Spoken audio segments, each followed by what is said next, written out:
Welcome back to New in Unity 6.0. We're going to move on to entities.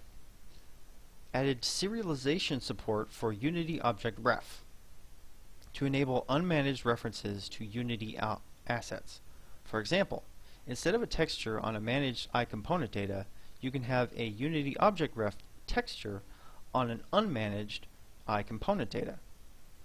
The Create menu adds the following type templates: iComponent data, iSystem, iJobEntity, and Baker.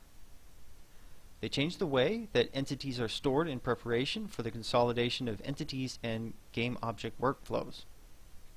Entity IDs are now globally unique, and you can now move them efficiently from one entity's world to another.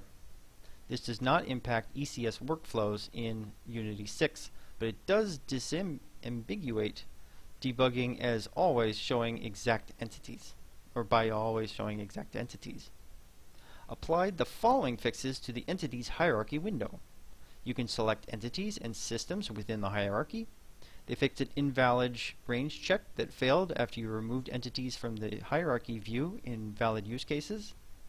They stopped the entities hierarchy from throwing exceptions when entities are destroyed.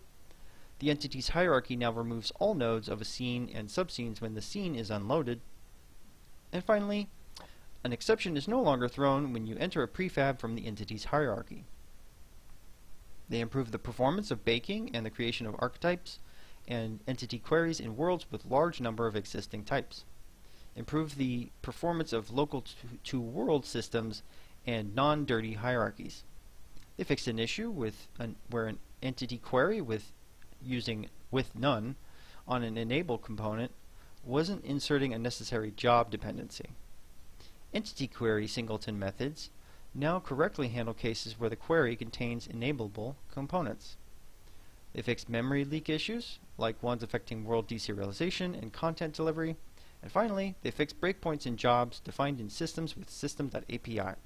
And that was all the new entity stuff in Unity 6.0.